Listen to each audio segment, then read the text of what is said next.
네, 안녕하세요. 해커스 한국사 안지영입니다. 해커스 한국사 능력 검정 시험 심화편 상권 교재 지금 우리 같이 풀고 있고요.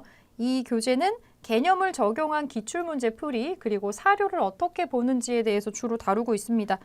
네, 지난 시간에 이어서 이번에는 신라와 가야에 대해서 살펴보도록 할 텐데요.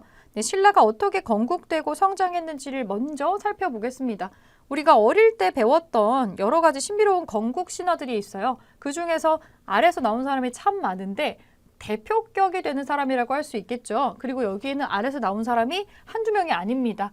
최초의 시조도 아래서 나왔고요. 그 밑에 김할지라고 또 나오는 사람이 또 아래서 나왔다라고 계속 되어 있어요. 그래서 신라의 건국 신화는 사실상 만들어진 지는 가장 오래되었는데 아주 더디게 발전을 하는 과정에서 그냥 토착 고유의 특징을 좀 많이 가지고 있다가 그 다음에 마지막에 후반부에 서서히 성장을 하게 되면서 최종적으로 삼국 통일을 하게 되는 특이한 역사의 궤도를 그리고 있죠. 신라는 애초에 진한의 작은 나라 중에 하나로 출발을 하게 됩니다.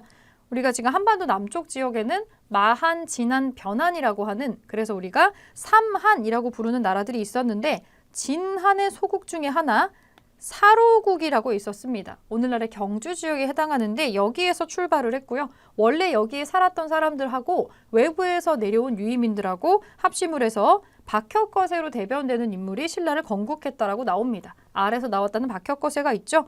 그래서 신라의 특징은 왕의 힘이 처음부터 강력하지 않았고 서서히 강해지는 과정을 보이고 있는데 그 시기가 굉장히 길어요.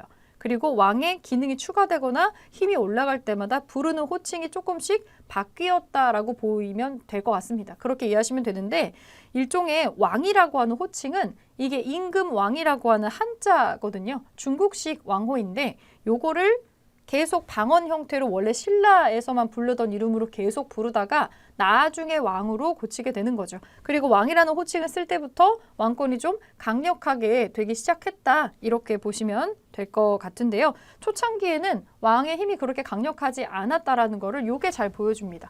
박씨와 석씨와 김씨가 번갈아 가면서 왕을 했다라고 나와요. 내 아들한테 왕 자리를 물려줄 수가 없습니다. 이거 왕권이 강하다고 보기 힘들겠죠? 박혁거세 석탈에 김할지로 대변되는 시조들이 존재를 하죠. 그러다가 나중에 김씨가 독점적으로 왕권을 가져가게 되어 김씨만 계속 왕을 하게 되더라는 거죠. 왕의 힘이 좀 세졌구나 이렇게 볼 수가 있겠는데 그 마립간 시기부터 이렇게 됩니다. 신라가 조금씩 성장하는 시기하고도 맞물려 있는데 최고 지배자, 그러니까 왕을 부르는 이름을 기존의 이사금에서 마립간으로 바꾸었더라. 이름이 되게 낯설죠. 요게 신라만이 가지고 있는 독특한 특징 중에 하나인데요. 왕이라는 중국식의 호칭을 쓰기 전에는 고유의 호칭을 좀 썼었는데 처음에는 거서간, 이거 그냥 군장이란 뜻이에요. 이거는 그냥 군장. 이건 그냥 군장이란 뜻이고 차차홍은 여기에 제사장의 기능이 추가됩니다. 그리고 이사금은 이빨 자국이 많이 찍혀 있다. 옛날에는 나이가 많으면 이가 또 많다고 생각을 해요. 나이가 많다라고 하는 건 지혜가 많다라는 뜻인데 지혜를 많이 가지고 있는 연장자라는 뜻을 또 가지고 있고 그리고 마립간, 여기 지금 언급되는 마립간은 대군장입니다. 조금 더 대표성을 가지고 있고 좀 갑옷을 입고 있는 모습으로도 형상화를 해주면 좋을 것 같은데 금빛하고도 연결을 해주면 좋을 것 같아요. 이 김씨가 쇠금 김자를 쓰죠. 그렇게 보시면 될 것 같고 이 마립간들이 나왔던 게 한 150년 정도로 추정이 돼요. 그 기간이. 그리고 경주에는 지금도 그 시기에 집중적으로 만들어졌을 것으로 추정되는 거의 작은 동산만한 거대한 무덤들이 남아 있습니다. 유적지로. 그리고 이 무덤들에서 실제로 쓰지는 않았겠지만 발견되는 독특한 형태의 금관들이 나오고 있죠. 그래서 이 금이라는 거하고 철이라는 거하고 요게 이 김씨 왕조하고 좀 많이 관련이 있겠다. 이렇게 보고 있습니다. 그리고 나서 마지막으로 왕이라고 하는 중국식의 호칭을 쓰게 되는데 중국식으로 왕의 호칭을 고치면서 나라 이름, 국호도 바꾸게 돼요. 요거 연결해서 옆에서 같이 기억해 보겠습니다. 근데 마립간으로 변했다라는 건 이전보다 왕권이 강해졌다라는 거고 신라는 마립간에서부터 세습을 합니다. 김씨만 한다는 거예요. 계속 내려주면서 한다라는 거죠. 그러면 왕권이 다소간에 강력해졌구나라는 거를 볼 수가 있습니다. 물론 이것도 이 주변의 국가들에 비해서는 좀 속도가 더딘 편이고요. 내물마립간이라는 시기에 나오는 거는 우리가 보통 내물왕이라고도 하는데 이때 되게 중요한 사건이 하나 있었어요. 이때 머릿속에 우리나라 지도를 한반도 지도로 떠올려 보면 지도가 있고 동해바다가 있죠. 동해바다 건너편으로 조금만 내려가면 바로 일본이 있어요. 그 일본 지역에서 넘어오는 동해바다를 건너서 넘어오는 왜구들이 있습니다. 일본 해적들이 있죠. 이 왜구들이 맨날 들어와서 경주를 약탈을 하게 돼요. 신라 지역을 약탈을 하게 되어서 강력했었던 그 위에 고구려의 군대를 요청을 하게 됩니다. 도와달라고 SOS를 치죠. 그래서 고구려 광개토대왕이 여기에 응해서 5만의 군대를 보여주게 됩니다. 5만 명의 군대를 보내주어서 덕분에 왜구를 격퇴하는 데 성공은 하기는 했지만 이게 여러 나라에 영향을 끼치게 되는 거죠. 이 왜구들이 옆에 가야 지역까지 도망을 간 거죠. 금관가야 지역까지 가는 바람에 거기서 또 한바탕 전쟁이 있었고 여기에서 금관가야가 타격을 좀 받게 돼서 금관가야가 좀 쇠퇴하게 되는 계기를 또 마련하기도 하고 그리고 공짜로 도와주지 않았기 때문에 이때부터는 신라가 마치 고구려의 신하처럼 약간 좀 쥐락펴락을 당했던 것 같아요. 그래서 그런 기록들이 여기저기 있지만 실제로 이거를 확인할 수 있는 어떤 정확한 사료라던가 증거가 나오진 않았었는데 국립중앙박물관에 가면 고구려 실에 이걸 증명하는 유물이 하나 있습니다. 이 왜를 격퇴해서 신라와 고구려의 관계를 증명해주는 나중에 문화유산 파트에서 다시 나올 거예요. 호우명 그릇이라는 게 있습니다. 큰 요강처럼 생긴 청동 그릇이 있는데 실제로 거기에 바닥면에 뭐라고 글자가 써 있어요. 제작된 거는 고구려가 확실하고 아마도 광개토 대왕의 기일에 만들어진 물건인데 신라의 왕족 또는 귀족이 여기에 참석을 하고 그 기념품을 받아가지고 와서 자기 무덤에다가 묻어서 경주 지역에서 나온 거죠. 호우총이라는 무덤에서 나옵니다. 그러니까 실제로 거기를 이렇게 오갔다라고 하는 것 자체가 이 관계를 잘 보여주지 않냐. 그렇게 해서 이 두 나라의 관계를 알 수 있는 소중한 유물이다. 그래서 2015년에 그냥 단순한 유물에서 보물로 승격된 유물입니다. 그래서 이런 관계를 물어볼 때 그 유물 사진을 던져주면서 같이 물어보기도 해요. 요거 참고해 주시고 자 밑에 눌지마리간 있습니다. 눌지마리간은 주로 왜 나오냐면 백제의 비유왕이랑 같이 나제 동맹을 시작하는 사람이에요. 그래서 나제 동맹을 시작을 해서 고구려를 견제하려고 하는 어떤 모양새를 취하게 되더라. 왜냐하면 지금 위쪽에서 고구려의 신하의 국가처럼 돼버려서 아주 번잡해지거든요. 그래서 백제하고 좀 니즈가 맞아 떨어진 상황이다. 그래서 나제 동맹이 체결됐다고 볼 수 있겠고 자 지증왕 자주 나옵니다. 지증왕의 업적이 여러 개가 있기 때문인데 드디어 국호를 바꿉니다. 왕호도 바꿔요. 국호를 신라로 정했다. 이게 무슨 소리인가? 신라는 원래 신라가 아닌가?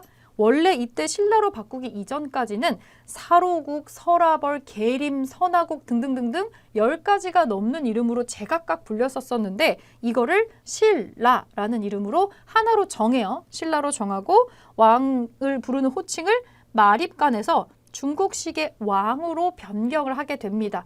고대 국가의 제대로 된 반열에 들어가서 이거를 증명해주는 호칭들을 쓰기 시작했다고 볼 수가 있는 거죠.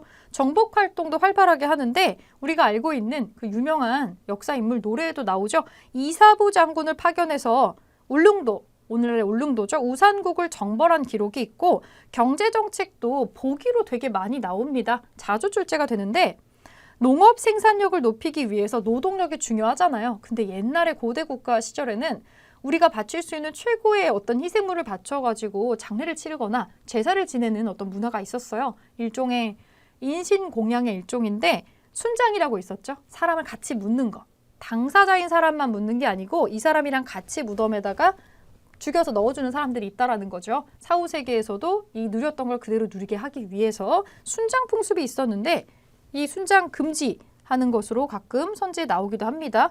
그리고 우경을 장려했다라고 나와요. 이 우경은 소우자입니다. 소를 이용해서 쟁기를 소가 목에 걸고 땅을 갈게 하는 거죠. 사람이 가는 것보다 깊이 갈 수가 있겠죠. 그래서 요거를 장려한 기록, 요 우경을 장려함, 요걸로 선지가 앞선 시대에도 많이 나올 수가 있어요.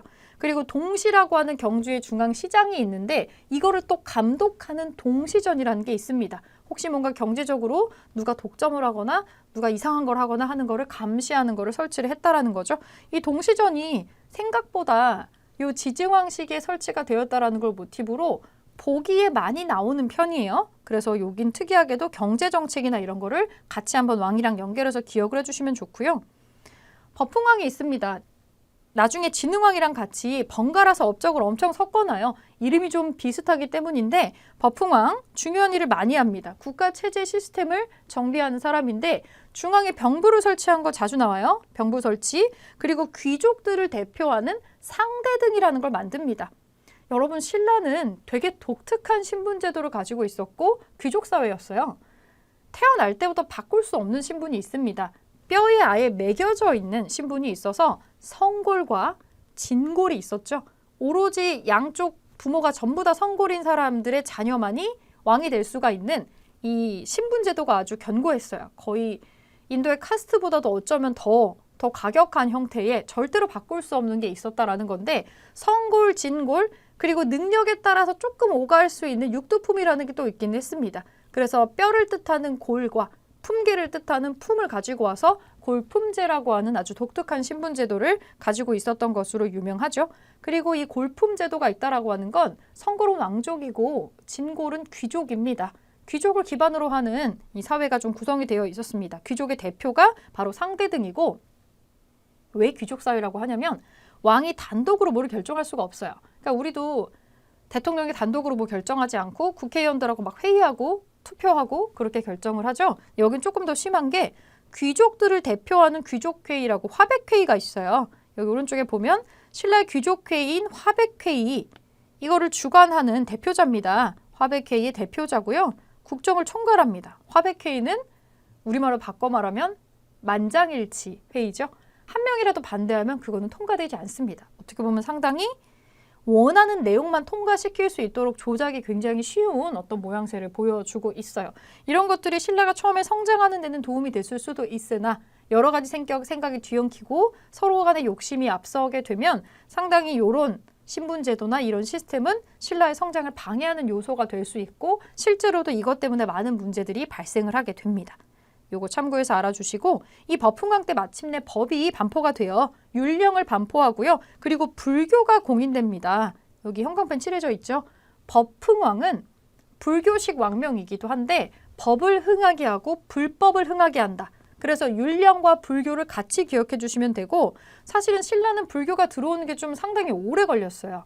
기존에 신라가 가지고 있었던 여러 신을 모시는 토착 종교가 너무 셌기 때문인데 귀족들이 제각각 자기가 믿는 신들이 따로 있었거든요. 물론 그리스 로마 신화 정도는 아니었지만 제각각 믿는 신들이 따로 있는 그런 다신교를 가지고 있는 전통 토속 종교가 조금 더 셌었는데 이 불교를 다른 나라 타국의 종교라고 해가지고 좀 배척하는 경향을 보이거든요. 이거를 불교를 들여오기 위해서 고민을 많이 했는데 하급 신하였던 이차돈이라는 사람의 아이디어와 희생으로 불교를 공인할 수가 있게 되죠. 여기에 원래 기존에 귀족들이 모시고 있었던 신라의 원래 신들이 있어요. 그 신들을 모시는 신들이 살고 있다라고 여겨지는 신성한 숲이 있습니다. 천경림이라는 숲이 있었는데 이차돈이 이제 고민하고 있는 버풍왕한테 와서 이런 얘기를 해요. 요 이차돈이 초창기 불교 신자인데요. 이 이차돈이 나만 믿고 내 말대로 하면은 아마 불교를 사람들에게 퍼뜨릴 수 있을 거다라고 하면서 뭐라고 하냐면, 내가 절을 짓는다고 하면서 그 성스러운 숲에 가서 천경림에 가서 그 나무를 막 베가지고 거기를 훼손하겠다. 그럼 나를 체포해라. 그러면 내가 이 불교를 믿을 수밖에 없게 기적을 연출하겠다라고 얘기를 한 거죠. 그래서 그렇게 하라고 했는데 천경림의 나무를 막 베기 시작했어요. 신성한 숲을 막 베기 시작해서 귀족들이 난리가 났죠. 저 성스러운 숲을 베다니 제정신이 아니군. 막 고발을 해서 결국 붙잡혀 옵니다. 그래서 재판이 다 같이 벌어지는 와중에 이차돈이 얘기를 하죠. 내가 절을 세우려고 이렇게 한 거 맞다. 나는 부처의 깨달음을 믿는다. 부처는 존재하고 실제하며 특별한 능력을 가지신 분이다. 라고 얘기를 하면서 기꺼이 나는 내 죽음으로 그분의 존재를 증명하겠다라고 합니다. 그러면서 좌중을 보면서 말하길, 내가 죽을 때 만약에 부처가 진짜로 존재하고 실제로 특이한 능력을 가진 이라면 나에게서 나의 죽음에서 특별한 거를 보게 될 것이다. 라고 얘기를 했고, 처형을 하려고 목을 딱 치자마자 목이 하늘로 엄청나게 크게 솟구쳐 올라가면서 하얀색 피가 막 나온 거예요. 그러면서 이 하얀색 피가 내려오면서 꽃비가 돼가지고 떨어집니다. 그걸 어떻게 했는지는 모르지만 뭔가 연출이 있었을 수도 있고 뭐 진짜 기적이었을 수도 있는데, 그걸 실제로 본 그 자리에 있었던 귀족들은 전부 다 불교 신자가 됩니다. 기적을 본 거죠. 그래서 이차돈의 순교 덕분에 불교를 공인하는데 쉽게 좀 혜택을 받게 되고, 그 이차돈 순교비라는 비석이 목이 잘리는 모습을 조각한 그 비석이 경주에 가면 국립 경주박물관에서 보실 수 있어요. 이만하게 되게 크게 만들어진 비석이 있습니다. 그래서 가장 늦게 불교를 공인을 했지만 그 어떤 국가보다도 강력하게 불교를 많이 믿었고 커다란 사찰을 만들면서 불교 문화를 꽃피운 국가가 되었습니다. 자, 버풍왕은 단순하게 이런 것들만 한 게 아니라 체제를 정비하면서 정복 활동도 합니다. 영역을 조금씩 확장하면서 안 그래도 앞선 시기에 힘이 약해져 있었던 금광가야를 정복을 하는데 금광가야의 마지막 왕이 자기 아들들 3명을 데리고 아예 그냥 투항을 해왔어요. 그래서 이 김구혜한테 벼슬도 주고 땅도 줍니다. 이 김구혜의 후손이 훗날에 이제 진골귀족으로 편입이 되어서 역사의 이름을 크게 남기는 김유신이 되겠습니다. 몰락한 금광가야의 왕족이었던 거죠. 그리고 버풍왕은 여러 가지 시스템을 완성하면서 건원이라고 하는 독자적인 자신의 연호를 사용하면서 강력하게 신라를 만드는 베이스를 완성을 하게 됩니다. 체제를 만들면서 강력하게 힘도 키우는 걸 같이 한 거죠. 중요하게 나올 수밖에 없는 사람이고요. 연호를 사용했다는 건 되게 특이한 거예요. 왜냐면 연호는 연도에다가 이름을 붙이는 건데 보통은 연호로 쓰는 나라가 옛날 역사 찾아보면 그렇게 많지가 않아요. 아주 강력한 힘을 누리고 있는 국가들이 주로 연호로 씁니다. 조선시대만 하더라도 중국 연호로 쓰지 우리가 독자적으로 연호로 쓰진 않거든요. 그래서 연호로 썼다라고 하는 건 그만큼 자주성을 좀 갖고 있다거나 좀 자긍심을 가지고 있다거나 이런 것으로 이해를 하시면 될 것 같습니다. 자, 그럼 전성기는 언제 오느냐? 고구려 백제 신라 중에서 신라 전성기가 제일 늦어요. 마지막 6세기가 전성기가 되겠습니다. 6세기가 전성기인데 진흥왕이 전성기를 만드는 사람으로 나오죠. 진흥시키다. 그래서 진흥왕이라고 아셔도 될 것 같습니다. 뭐를 차지해서? 우리가 이거의 기준은 한강을 누가 가지고 있느냐잖아요. 한강 유역을 확보하면서 전성기를 이루게 되는데 엄밀히 따지면 배신을 한 거죠. 혼자서는 좀 어려웠지만 나제 동맹을 통해서 견고하게 백제하고 관계를 유지하고 있었고 백제의 성왕이랑 연합을 해서 고구려가 차지하고 있었던 한강을 공격을 합니다. 한강을 공격을 해서 처음에 약속된 거는 한강의 지류가 되게 길잖아요. 그래서 조금이라도 경주랑 가까운 지역에 애초에 백제는 바닷길하고 연결되는 하류 지역에 관심이 많았어요. 그쪽이 수도 지역이기도 했고 그래서 상류 지역을 너희에게 주마, 경주에게 주마, 그 신라한테 줄 거다라고 하면서 하류 지역을 집중적으로 가져가기 위해서 연합을 했던 건데 잠깐 하류 지역을 성왕이 되찾았다가 나중에 진흥왕이 배신하죠. 백제를 공격합니다. 역으로 공격을 해서 하류까지 다 뺏었어요. 그래서 여기서 나제 동맹은 깨지게 됩니다. 그리고 강력해진 영토와 강력해진 국력을 바탕으로 마지막 가야의 연맹의 맹주였던 대가야까지 정복을 하면서 또 이사부 장군 또 나오네요. 이사부를 보내서 대가야를 공격해서 멸망을 시켰고요. 영토를 완전히 확장을 합니다. 가야를 다 흡수를 하게 되는 거죠. 그리고 영토를 확장한 거를 표시하기 위해서 영토 확장을 할 때마다 비석으로 표시를 하는데 여러 개의 비가 있어요. 단양 적성비를 비롯해서 4개의 순수비가 있습니다. 이 순수는 순수하다 할 때 그게 아니고요. 왕이 나라를 돌아다니면서 여기 뜻 나와 있죠. 직접 살피면서 돌아다니는 걸 순수하다라고 해요. 왜 우리가 대통령이 돌아다니는 거를 이제 국가 순방이라고 하잖아요. 비슷한 뜻이라고 보시면 되겠습니다. 그래서 순수비가 있는데 대표적인 비석으로는 한강 빼앗고 나서 북한산 꼭대기에다가 세웠던 북한산 진흥왕 순수비가 있고요. 이게 넘버링이 살아있었던 시절에는 우리의 국보 3호로 지정이 되어 있기도 했고 현재 국립중앙박물관에서도 보실 수가 있습니다. 그래서 북한산비가 가장 유명하긴 하고요. 단양 적성비, 신라 적성비하고 창녕, 황초령, 마운영비 이렇게 000 글자가 들어가는 비석이 있다. 요거 5개 한번 기억을 해주시고 중요했던 건 신라가 삼국을 통일하는 원동력이 어디서 나오냐인데 다른 나라에는 없었던 독특한 어떤 제도가 하나 있었어요. 추가로 하나 더 있었던 게 바로 화랑도입니다. 화랑은 꽃처럼 아름다운 청소년들인데 중고생 정도 나이예요. 청소년 집단이고요. 이 화랑도를 국가조직으로 정비를 해서 나라를 위해 죽는 게 가장 명예로운 죽음이다라고 생각하는 젊은이들을 양산을 합니다.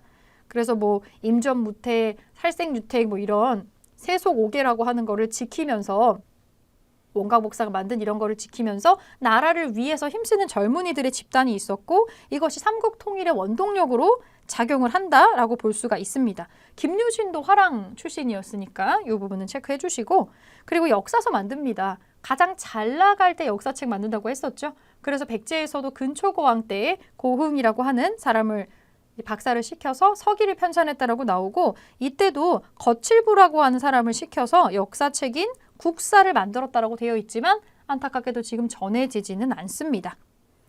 그리고 우리가 잘 알고 있는 이 워낙에 드라마틱한 거라 드라마나 영화에도 자주 나왔는데 선덕여왕이 있죠. 신라는 독특한 신분제도, 골품제도 때문에 특이하게도 여왕이 존재했습니다. 성골 남자가 없으면 진골 남자로 순서가 넘어가는 게 아니고 성골 여성한테 순서가 넘어갔어요. 남자냐 여자냐보다 중요한 건 성골이냐 아니냐였기 때문입니다. 왕자가 없었기 때문에 공주들 중에서 왕으로 선덕여왕이 들어갔던 거고 이 선덕여왕 시기는 어떻게 보면 삼국에서 유일하게 여왕이 지금 배출이 되었잖아요. 그래서 여성왕이라고 하는 한계를 극복하기 위해서 여러 가지 부가적인 걸 하는데 대표적으로 여성이 통치하는 국가여가지고 연약하다란 뜻을 사람들에게 보여주지 않기 위해서 주변에 9개의 국가가 전부 다 신라에다가 머리를 조아릴 것이다 라는 뜻으로 자장률사의 건의를 받아서 황룡사에 9층짜리 큰 목탑을 세웁니다. 그리고 바로 옆에다가는 분황사라고 여자 왕을 뜻하는 어떤 특징을 가지고 있는 사찰을 또 세우기도 하는데 이 9층 목탑이 경주 어디에서도 다 보였다라고 전해지고 있어요. 안타깝게도 지금 남아있진 않지만 높이가 최소 80m 정도에 이르렀을 것으로 추정을 하고 있습니다. 이 황룡사의 9층 목탑은 나무탑이었기 때문에 나중에 먼 훗날 우리가 고려시대가 되었을 때 몽골과 아주 오랫동안 전투를 하게 되죠. 그때에 몽골군이 불을 지르는 바람에 없어지게 되었는데 경주에 간다고 하면은 신라의 굉장한 랜드마크로 아주 오랫동안 기능을 했어서 이 황룡사의 9층 목탑을 읊은 문학 작품 같은 것들이 남아 있어서 그 크기를, 그 모양을 가늠을 해볼 수가 있습니다. 여왕 3명 있었죠. 선덕여왕, 진덕여왕, 그리고 마지막 하대에 진성여왕까지 3명이 있습니다. 그리고 또 선덕여왕 때 많이 나오는 문화재로 첨성대가 있어요. 선덕여왕 때 만들었다라고만 되어 있고 실제로 뭘 하는 건물이었는지는 모르지만 조선시대 역사책에서부터는 이것을 천문대였을 거다라고 기록을 하고 있습니다. 왜냐하면 첨성대라는 이름만 지금 남아있는데 이 한자를 풀어보면 별을 바라보는 자리라는 뜻이 되기 때문이죠. 지금 경주 관광의 랜드마크 되는 건물로 아마 한 번쯤은 보지 않으셨을까 싶네요. 그리고 진덕여왕이 있습니다. 지금 우리가 신라와 가야 파트잖아요. 신라는 통일된 이전과 이후를 나누어서 지금 주제가 바뀌어 있어요. 1000년 정도 돼서 삼국 통일하기 이전 시대하고 지금 가야를 묶어놨고 이 다음 강의에서 통일신라하고 발해가 묶여 있습니다. 참고해 주시고 자, 그 다음에 진덕여왕 때에는 나당 동맹을 맺는 것으로 이 체크를 내용을 해주시면 될 것 같습니다. 자, 여기 사료 어떻게 나오는지 보겠습니다. 사료를 한번 보면 기출 사료로 지증왕 문제 되게 자주 나와요. 지증왕 때 뭐를 한 게 맞죠? 많죠. 기존에 있었던 거를 다르게 바꾼 것들이 있어가지고 자주 나올 수밖에 없습니다. 특히 왕을 부르는 호칭, 나라를 부르는 호칭, 국호 이게 바뀌었다라는 거 대표적인 특징입니다. 여러 신하들이 아뢰기를 신은 덕업이 날로 새로워진다라는 뜻이고 라는 사방을 망라한다, 총망라 이런 말 들어본 적 있으시죠? 그래서 이거를 이름으로 삼는 게 마땅하다고 여겨집니다. 실제로 이게 역사서에는 뭐라고 나오냐면 원래 신라라는 뜻이 아니고 총 글자는 8글자 정도 돼요. 덕업이 날로 새로워진다. 왕의 덕과 업이 날로 새로워진다. 덕업, 덕업일신,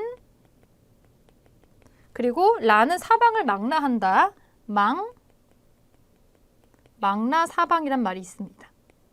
여기서 글자를 한 글자씩 따서 실라라고 한다 지금 나오고 있는데 덕업일신 망라사방은 망라한다라고 하는 건 그물처럼 다 한 바구니 안에 들어간다는 거잖아요. 이 이름의 뜻은 삼국을 통일하겠다라는 어떤 뜻을 담고 있다고 봐도 무방합니다. 그래서 신라를 국호로 정하게 되고요. 나라 이름도 국왕, 왕이라는 호칭이 여기에서 비로소 등장을 하게 되는 거죠. 그래서 지증왕은 여태까지 근 500년 동안 매우 여러 가지 이름으로 혼란스럽게 불렸던 나라의 이름을 신라로 확정을 하고요. 대군장을 뜻하는 기존의 마립간에서 중국의 왕호인 왕이라고 하는 글자를 가지고 온 것으로 주로 사료가 많이 출제가 됩니다.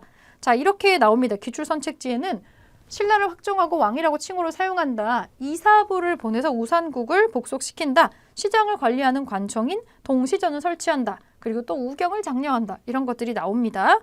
자, 법훈강 보겠습니다. 버풍왕 업적이 매우 다양하기 때문에 자주 나올 수 있어요. 버풍왕이랑 진흥왕, 전성기 진흥왕.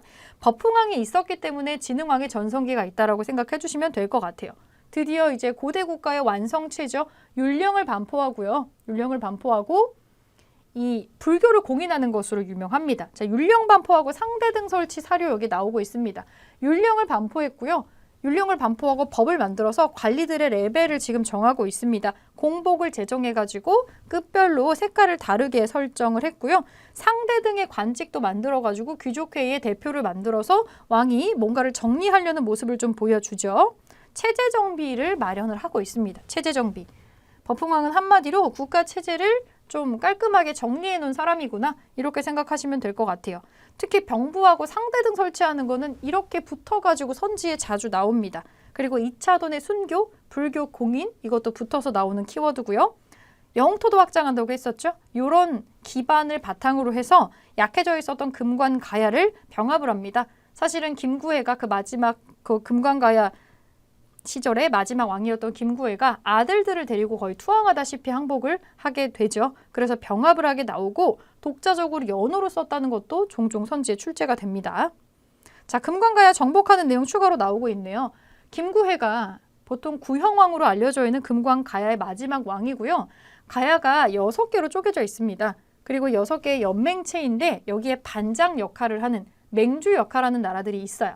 그 나라가 초반에는 이 금관가야였고 이 금관가야가 쇠약해지고 나서 망하고 난 다음에는 대가야가 바톤을 이어받게 되죠.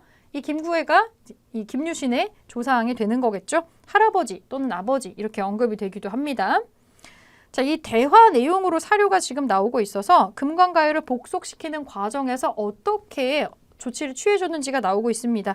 이 신라 사람으로 편입시켜주면서 귀족을 주고요. 골품을 하나 주면서 살 수 있게 혜택을 마련을 해준 거죠. 그럼 이 베이스에서 진흥왕이 어떻게 전성기를 이룩하는지 살펴볼게요. 대가야를 정복하는 것 같이 나옵니다. 중요한 포인트는 신라가 바로 이웃에 붙어 있었던 가야를 흡수해서 다 병합을 했다라는 겁니다. 시기가 조금 차이가 있지만 자, 왕이 이사부에게 또 명령을 해서 가라국이라고 하는 불리는 일명 대가야를 습격하게 했다. 그리고 멸망하게 했다라고 나오고 있습니다. 그래서 이 대가야를 완전히 흡수를 해서 이 영토를 확장을 하게 되고요. 가장 전성기 시절이잖아요. 그래서 진흥왕 시기에 국사라고 하는 역사책을 편찬합니다. 거칠보 이름 기억해 주시면 나중에 편합니다. 그리고 역사책 이름 자체가 그냥 국사라고 들어가 있습니다. 그래서 기출 선택지에 제일 자주 나오는 거 대가야 정복했다. 화랑도를 개편했다. 국사를 편찬했다. 그리고 또는 뭐 여기 이외에 진흥왕이 했었던 여러 가지 업적이 추가적으로 나오는 게 있습니다. 뭐 비석을 세웠다. 순수를 했다. 이런 식으로 나올 수가 있겠죠. 이렇게 정리하고 뒤쪽에 가야 연맹 보겠습니다. 보통 요즘에는 가야 역사를 좀 중요하게 보는 추세예요. 원래 삼국시대라고 하지만 가야가 엄연히 존재를 했기 때문에 왕이 한 명이 세습을 시키는 고대 국가의 단계로 완전히 성장한 건 아니고 연맹 왕국의 단계에서 망하긴 했지만 그렇다고 해서 문화적으로 뒤떨어졌다거나 그런 건 전혀 아니었기 때문에 뭐 불교를 수용한다거나 이런 특징은 다 같이 보이고 있어요. 그래서 이 가야의 역사도 이제 하나의 카테고리로 봐야 된다라는 중요도가 매년 점점 올라가고 있는 부분이 바로 가야입니다. 그리고 가야는 유적지가 다 우리나라 쪽에 있어요. 최근에 가야의 왕족, 귀족의 무덤들이 발굴이 많이 진행되면서 국가적인 전시도 좀 추진이 되고 있죠. 추진이 됐었죠. 그 전시가 좀 크게 인기를 끌었었고 그리고 이제 가야 같은 경우는 가야 무덤이 경주에서 보이는 그 천마총 이런 것처럼 되게 커다란 무덤들이 가야 무덤도 그런 게 되게 많아요. 지금 가야가 있었던 지역에 수백 개가 나오고 있습니다. 경주에만 있는 게 아니거든요. 그래서 이 유명한 이 가야의 무덤들을 모아서 유네스코 세계문화유산으로 등재하려는 어떤 움직임이 지금 활발하게 진행이 되고 있기 때문에 문화유산 파트라던가 이런 데에서 중요하게 나올 수 있습니다. 이 한국사 능력 검정 시험은 한국인들이 가지고 있는 기본 소양을 평가하는 것이기도 하기 때문에 지금 어떻게 역사가 인식이 되고 있고 세계사 속에서 한국사가 어떻게 위상을 차지하고 있는지에 관련된 그런 시사적인 문제가 나온다라면 이런 게 많이 나올 수 있어요. 유네스코로 등재가 최근에 됐다거나 등재가 될 예정이라거나 이런 식으로 전 세계가 전부 다 소중하다고 평가되는 역사나 유적지에 대한 내용도 그 해에 많이 출제가 될 수 있다는 점 요거 참고해 주시고 그래서 가야는 중요도가 점점 올라가고 있어요. 그래서 혹자는 삼국시대 말고 사국시대라고 해야 된다. 뭐 이런 얘기를 하기도 하죠. 가야는 고대 국가로 단일하게 성장하지는 못하고요. 연맹체까지만 성장을 합니다. 그리고 반장 뽑죠. 이 가야 연맹에서 맹주가 있습니다. 전기, 후기로 지금 나눠볼게요. 전기 가야 연맹은 우리가 보통 연맹체 가야를 6개 나라로 정리를 합니다. 그 건국신화를 보면 알이 6개가 있는데 거기에서 이제 깨서 나온 순서대로 왕으로 삼았다라고 되어 있거든요. 가장 먼저 알을 깨고 나온 사람이 김수로 왕이 있고요. 이 김수로 왕이 금광가야의 왕이 되었다라고 나옵니다. 전기가야 연맹은 금광가야가 이끌어 갑니다. 이게 해체되는 계기는 광개토 대왕이 신라에 침략한 왜구를 격퇴하는 과정에서 바로 이웃에 있었던 금광가야가 피해를 보게 되는 사건이 있었어요. 큰 타격을 입어서 나라 전체가 뒤흔들리게 되고 결국에는 가야 연맹 해체가 됩니다. 금광가야는 후에 신라에 병합이 되죠. 이 버풍왕 때에 흡수가 되게 됩니다. 그리고 후기가야 연맹은 이제 반장이 없어졌으니까 다른 사람이 반장 맡아야 되잖아요. 그래서 조금 안쪽에 있었던 저 안쪽 지역의 고령 지역에 있었던 고령의 대가야가 이 바톤을 이어받게 되고요. 김수로 왕의 동생으로 알려져 있는 이진아시 왕이 건국했다라고 나옵니다. 후기 가야 연맹이 그 뒤로 꾸준히 있는데 이거는 왜 쇠퇴하냐면 지금 여기 사이에 피자 조각처럼 껴있잖아요. 왼쪽에 백제가 있고 오른쪽에 신라가 있고 그 위로 고구려 어떻게 할지 모르는 상황에서 굉장히 양쪽으로 압박을 받는 상황이에요. 그래서 결국에는 후기 가야 연맹도 쇠퇴를 하게 됩니다. 신라가 점점 팽창하면서 신라 최고 전성기의 진흥왕 때 완전히 흡수돼서 병합이 돼버리고 말았죠. 그래서 금광가야는 초반에 버풍왕에 의해서 멸망이 당했고 한 30년간의 간격 차이를 두고 대가야가 신라 진흥왕에 의해서 멸망을 하더라. 둘 다 이제 버풍, 진흥 이름이 좀 비슷하게 나오는데 요거 구별해서 기억을 해주시면 좋을 것 같습니다. 가야의 경제하고 문화유산 파트가 최근에 많이 주목받는 건데 왜냐면 유물이 우리나라 쪽에 많이 남아있기 때문이에요. 금광가야는 한마디로 얘기하면 가야 자체가 철의 나라라고 보시면 되겠습니다. 아주 풍부하고 양질의 철이 나와서 낙랑국과 외나라에 수출을 이미 하고 있었고 질이 좋은 철은 그냥 덩어리 그 자체만으로 화폐처럼 쓰이거든요. 이 덩이새를 마치 돈처럼 썼다. 그리고 높은 가야의 귀족이나 왕족이 죽으면 이 위세를 과시하기 위해서 무슨 기차 레일 깔고 들어가는 것처럼 시체 밑에다가 덩이쇠를 막 이렇게 장작처럼 쌓아가지고 그 위에다가 시신을 안치하기도 했어요. 그거 자체가 권력의 상징이었기 때문입니다. 지금도 예전에 이 가야가 있었던 지역에 우리나라에 아직도 제철소가 있습니다. 자, 그래서 문화유산은 크게 두 가지 고분군이 가장 많이 언급이 됩니다. 금광가야에서는 김해 대성동 고분군이 그리고 이 고령 대가야 쪽에서는 고령 지역의 지산동 고분군이 많이 나와요. 이 지산동 고분군은 순장을 했었던 흔적도 그대로 나와서 최근에 주목을 많이 받고 있는 무덤입니다. 김해 대성동 고분군과 고령의 지산동 고분군에서 둘 다 지금 갑옷은 나오고 있습니다. 판갑옷이 지금 보이고 있고요. 김해라는 지명에서 금광가야를 연결할 수 있죠. 김해. 쇠금 김자에다가 바다 해자를 씁니다. 쇠의 바다, 쇠가 나는 바다 혹은 쇠가 오가는 바다. 이렇게 해석을 할 수도 있겠죠. 이 고령 쪽으로 들어가면은 고령토라는 또 흙이 있어요.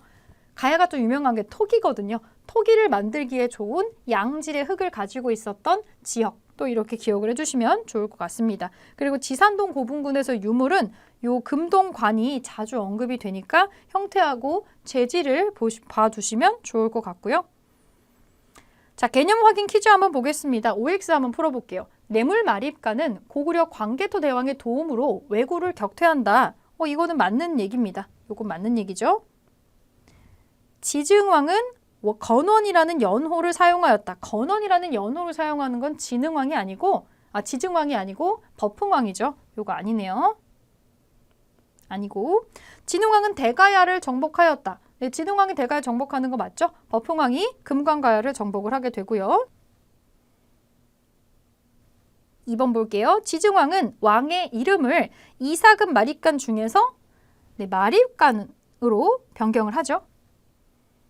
마립간으로 변경을 하고 마립간에서 왕으로 변경, 죄송합니다. 지증왕이 왕호를 기존의 마립간이라는 거에서 왕이라고 하는 중국식의 호칭으로 바꾸게 된다라고 하는 점, 요거를 여러분들이 기억을 해주면 좋을 것 같습니다. 그리고 이거랑 동시에 국호도 같이 바꾼다라는 거 같이 알고 계시면 더 좋을 것 같고, 이 버풍왕이라고 하는 사람, 이 사람은 누구의 순교를 계기로 불교를 순조롭게 공인을 했느냐? 이차돈의 기적이 있었죠. 이차돈의 희생이 있었고요. 자, 후기 가야 연맹은 어느 지역의 대가야는 바다에서 안쪽으로 들어가야 됩니다. 고령토가 나오는 고령 지역의 대가야를 중심으로 결성이 되었다라고 보시면 될 것 같습니다. 네, 사료 어떻게 나오는지 기출의 자료를 한번 보겠습니다. 금관가야하고 대가야 헷갈릴 수 있는데 이거는 여러분들 지도를 같이 보시면서 대략의 위치를 알아두시면 좋아요. 바다 해자가 들어가는 김해가 조금 더 바닷가 쪽에 있고 고령은 낙동강 안쪽으로 좀 들어가 있습니다. 그렇게 위치를 좀 기억을 해주시면 문제가 나왔을 때 헷갈리는 걸 좀 줄일 수 있고요. 김해 대성동 고분군 보자마자 금관가야가 떠오르셔야 됩니다. 김해 금관가야구나. 여러분들이 머릿속에 바로 떠올리시면 좋고, 이 대성동 고분군에서 굉장한 유물들이 많이 나왔는데 이 발굴에서 여러 가지 유물들을 통해서 화려한 가야의 철문화 또는 여러 가지 문화의 특징을 볼 수가 있었습니다. 그리고 쇠로 만든 유물이 되게 많이 나와서 이 금관가야가 덩이쇠를 그냥 아예 돈처럼 쓴 것으로도 유명하거든요. 무덤 밑에 깔려있는 덩이쇠들도 출토가 됩니다. 김해 대성동 고분군에서 대표적으로 나왔습니다. 대가야, 이진아시왕이라는 다소 낯선 왕이 있지만 고령 일대를 다스렸었던 이 가야의 일종입니다. 대가야의 왕으로 나와 있고 김수로 왕의 동생이라고 보통 언급이 됩니다. 이진아시왕. 이 대가야의 대표적인 유적은 고령 쪽의 지산동 고분군인데 가야 무덤의 특이점은 뭐냐면 신라의 큰 무덤들 둘 다 똑같이 되게 커요, 무덤이. 근데 신라는 평지의 무덤이 있잖아요. 근데 가야는 좀 달라요. 고령에 가시면은 대가야, 여기서 1년에 한 번씩 대가야 축제도 하거든요. 고령의 지산동 무덤이 있는 곳은 다 산의 능선이에요. 산의 능선에 마치 공룡의 어떤 등처럼 뾰족하게 이렇게 슉 능선 따라서 연결이 됩니다. 왜 힘들게 산에다가 이렇게 무덤을 만드냐면 산은 애초에 지대 자체가 높잖아요. 그래서 사람들이 이 무덤을 볼 때 올려다보는 구조로 만들었다라고 그렇게 계산을 좀 합니다. 사람들에게 우러러 보게 하는 형태로 하기 위해서 능선에다가 이렇게 무덤을 조성한 게 아니냐라고 그렇게 많이 보고 있고, 굉장히 많이 무덤이 남아있고 지금 발굴이 진행이 되는 중입니다. 그래서 나온 것으로는 금동관이 있고 철 갑옷이 있고요. 이런 것들이 좀 많이 언급이 된다. 그리고 금관가야하고 대가야 멸망하는 사료도 많이 나오는데 금관가야의 멸망이 다소 특이하기 때문에 사료가 이렇게 나오기도 해요. 김구해는 금관가야 마지막 왕의 이름입니다. 아내와 세 아들을 데리고 창고에 있었던 보물을 가지고 와서 항복을 했더라. 그러니까 무력으로 항복을 시킨 게 아니라 저절로 와서 나라를 바치게 한 거죠. 그래서 버풍왕이 우대를 해줘서 관등도 주고 귀족의 신분도 주고 땅도 줬다라고 되어 있습니다. 진골귀족으로 편입을 한 거죠. 그래서 김유신은 화랑이 될 수 있었던 겁니다. 이 후손이죠. 김구의 후손으로 나와 있죠. 이렇게 사료에서 이런 나라를 얘기하고 있구나 해석을 해주시면 되고, 네, 밑에 미니 문제 한번 풀어보겠습니다. 질문에 맞는 답을 고르세요라고 나와 있고 지증왕의 업적 고르는 거 있습니다. 김씨에 의한 왕위 계승권을 확립하였다. 이건 지증왕이 아니고 그 이전에 이 마립간, 뇌물 마립간 때 시작이 된 거죠. 아니고 국호를 신라로 확정하였다. 요게 지증왕의 업적이 되겠습니다. 2번, 신라의 한강 유역 확보 이전의 사실은 한강 유역을 차지하기 이전 찾는 거네요. 신라가 금관가야를 복속을 시켰다. 이거는 한강을 확보하기 이전에 버풍왕 때 하는 거기 때문에 이게 답이 되겠네요. 신라가 매소성에서 당나라 군대를 물리치는 거는 나당 연합군이 깨진 이유이기 때문에 한강을 확보하고 난 이후가 되겠습니다. 자, 3번 진흥왕의 업적. 첨성대를 세워서 천체를 관측했다. 첨성대를 세운 거는 선덕여왕이죠. 아니에요. 마운령, 황초령 등의 순수비를 세웠다. 이 순수비 세우는 거가 진흥왕의 대표 업적이죠. 북한산 순수비 포함해서. 자, 가야 연맹의 경제 상황은 1번 집집마다 부경이라는 창고가 있었다. 이거 고구려 창고입니다. 바닥을 약간 띄워가지고 만든 창고가 있었죠. 부경이라는 창고가 있는 거는 고구려. 다른 나라 거니까 고구려 한번 체크해 주시고, 철이 많이 생산이 되어서 외나라 등에 수출을 하였다. 외나라하고 낭랑에다가 수출을 했었죠. 그게 가야의 특징이죠.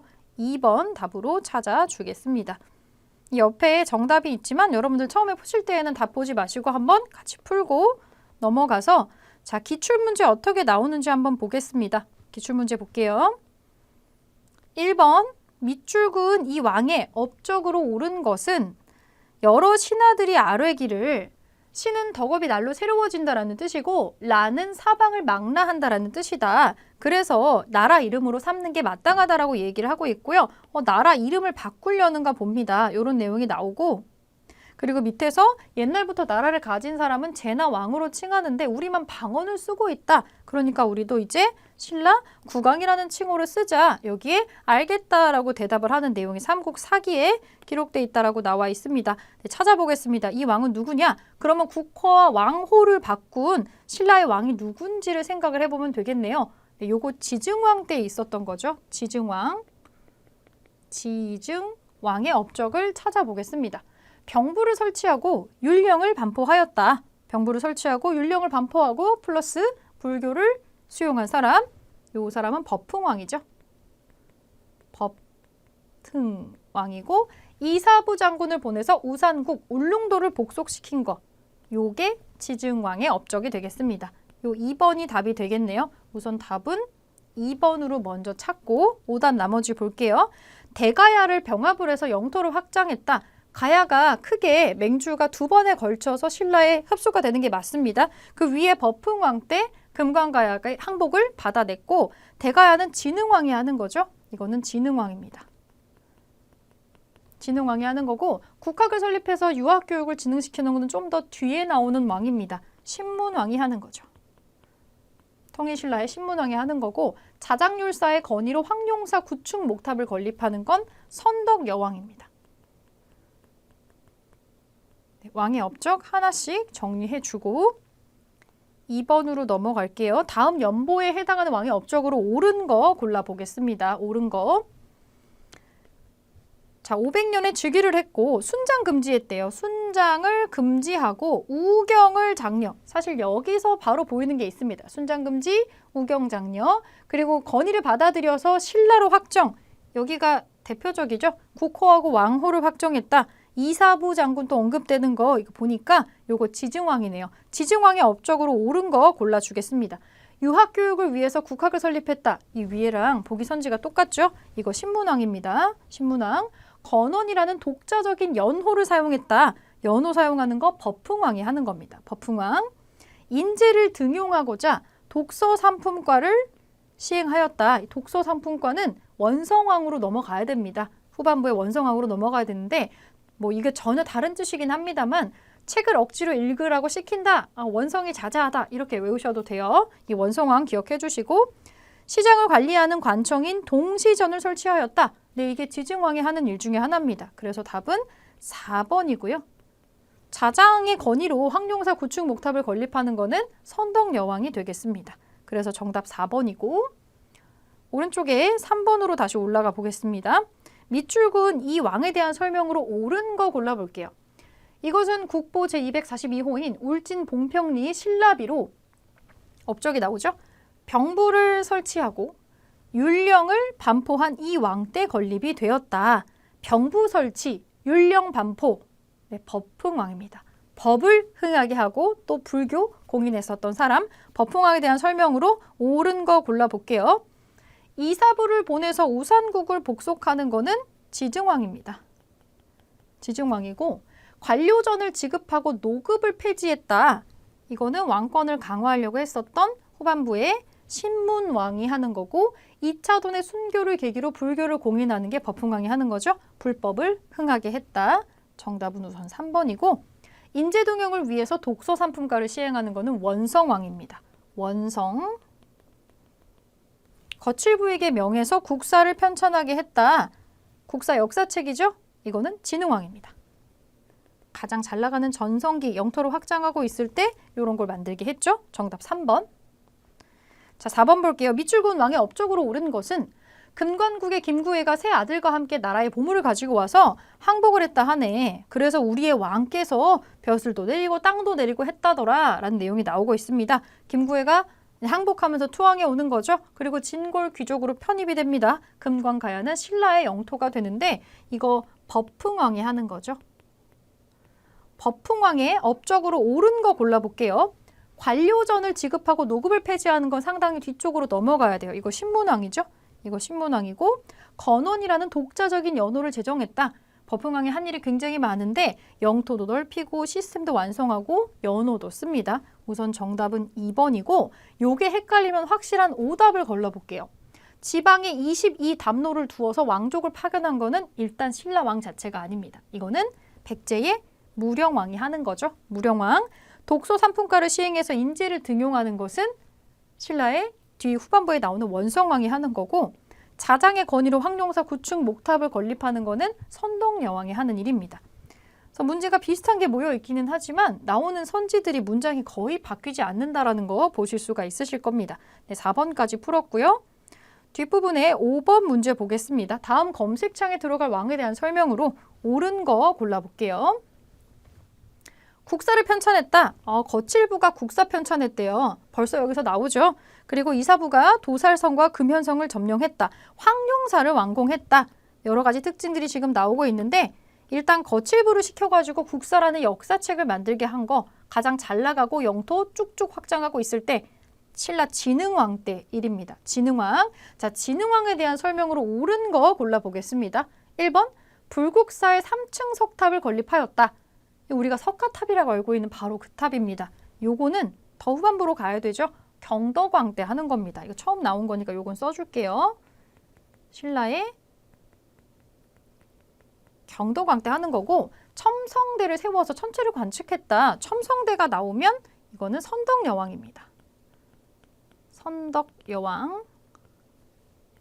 마운령, 황초령 등의 순수비를 세웠다. 네, 영토를 확장하고 영토를 돌아보고 거기다 순수비를 세우죠. 북한산비가 가장 유명하고요. 우선 3번이 진흥왕의 업적이라고 할 수가 있겠네요. 진흥왕 설명 우선 3번으로 정답 찾고요.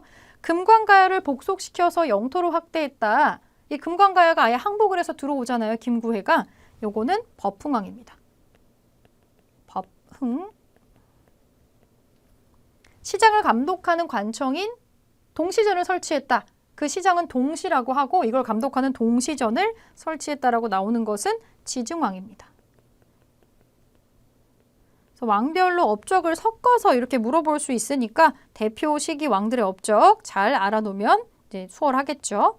자, 6번 보겠습니다. 밑줄은 이 왕의 재위 시기에 있었던 사실로 옳은 거 골라보겠습니다.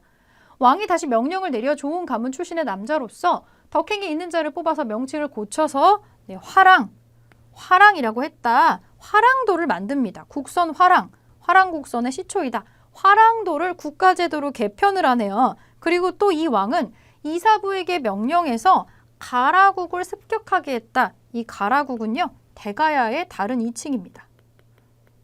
그리고 화랑을 국가제도로 개편한 이 사람, 진흥왕이죠. 진흥왕입니다. 진흥왕의 재위 시절로 옳은 거 골라보겠습니다.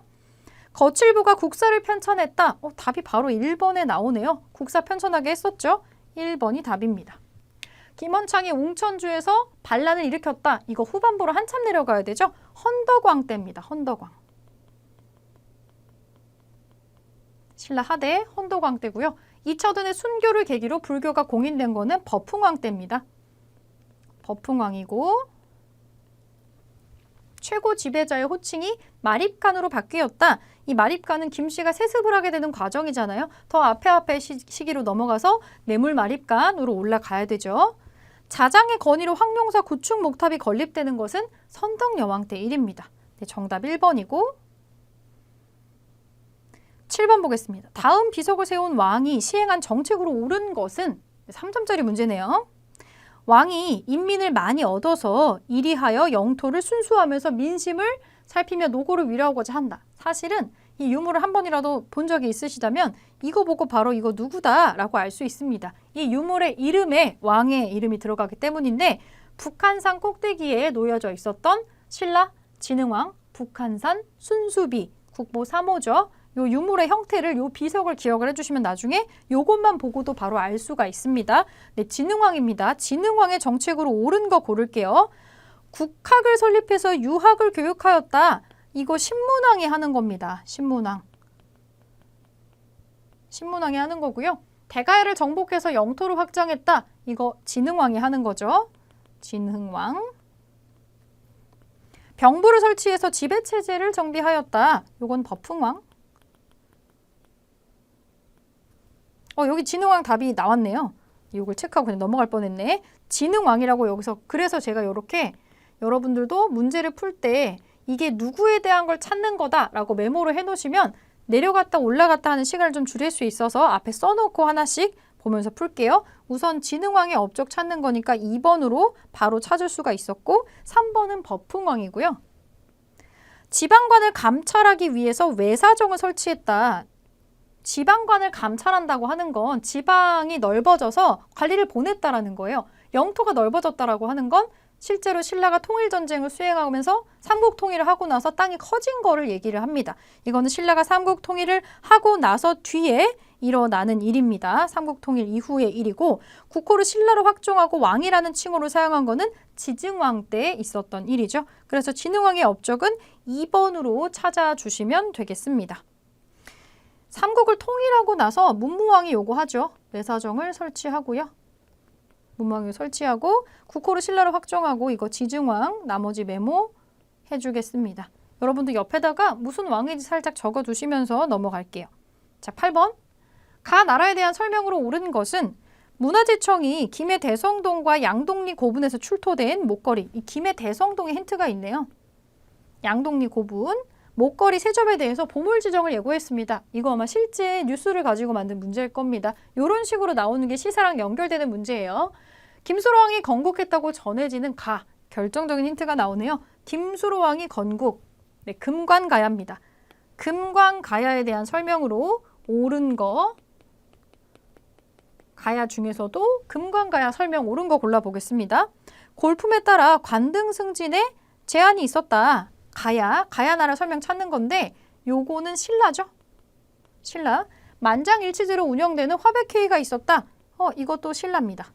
여러 가들이 별도로 사출도를 주관했다. 이건 부여네요.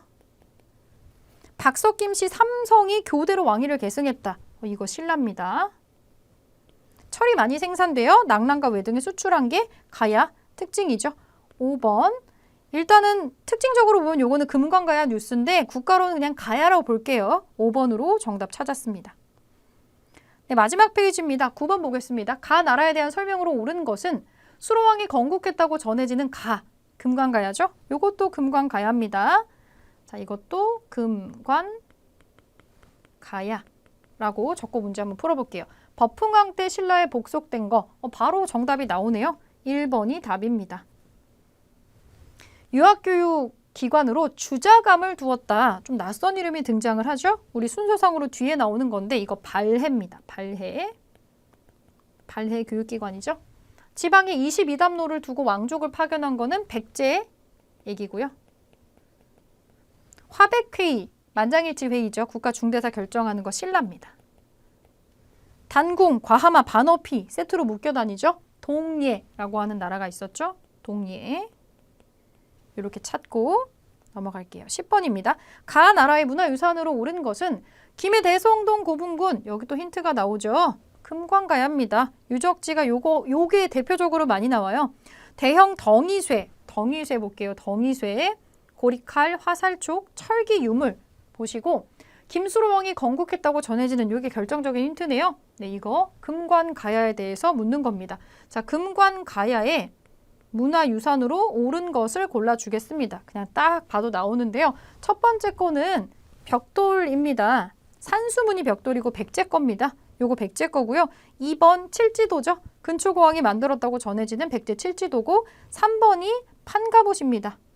요게 가야 유물이 되겠죠. 4번은 진묘수라고 하는 건데 이 돌 짐승은 무령왕의 무덤에서 나온 겁니다. 이것도 백제죠. 이것도 백제 거가 지금 다 나오네요. 그리고 마지막 돌 사자상은 발해 겁니다. 발해 거. 그래서 정답은 판가봇 3번으로 찾을 수 있고 11번 보겠습니다. 가 나라에 대한 탐구활동으로 가장 적절한 것은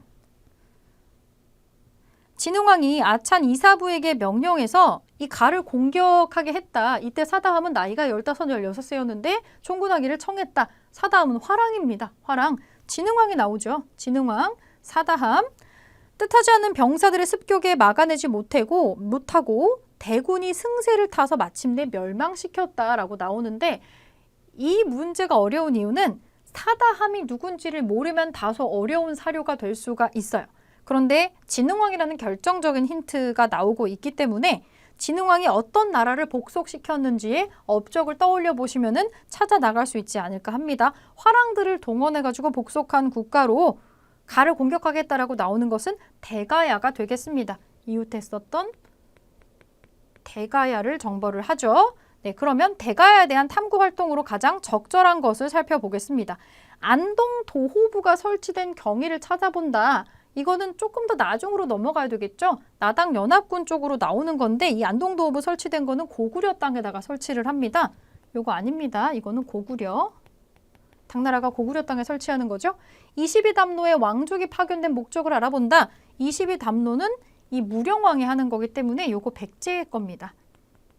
백제고 중앙관제가 삼성 6부로 정비된 계기를 파악한다. 이거는 발해 얘기고요. 발해. 최고 지배자의 호칭인 이사금의 의미를 검색한다. 요 이사금 나오는 거는 신라입니다. 고령 지역이 연맹의 중심지로 성장하는 과정을 조사한다. 네, 이게 고령 지역의 대가야 관련된 얘기 맞겠죠? 탐구 활동으로 적절한 부분은 5번이 되겠습니다. 조금 어려울 수 있는 문제였어요. 발해 부분이나 이런 거는 좀 낯설죠? 선지가. 네, 마지막 12번 볼게요. 가 나라의 문화유산으로 오른 것은 고령군은 본래 이 가라고 하는 나라로 시조 이진아시왕. 일단은 힌트 1번 고령군, 2번 이진아시왕, 김수로왕 동생이죠. 520년간 이어졌던 곳이고 진흥왕이 공격해서 멸망시켰대요. 그리고 여기에 경덕왕이 이름을 고쳐서 지금에 이르고 있다라고 나옵니다. 크게 힌트 3가지가 나옵니다. 고령에 있었고 이진아시왕이 시조고 진흥왕의 공격으로 멸망당했다. 위에 언급됐었던 대가야가 해당이 되겠죠. 대가야입니다. 대가야 문화유산으로 오른 거. 대가야 거도 갑옷도 나오지만 이 대가야 무덤에서 금동관이 나온 게 있습니다.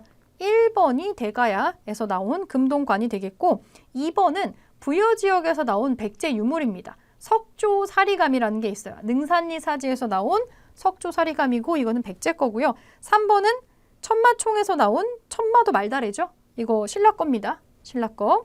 그리고 4번은 실제 크긴 한 요만한데 국립중앙박물관에 3층에서 보실 수가 있어요. 이건 아마도 고구려에서 만들었다라고 전해지는 금동열의 입상입니다.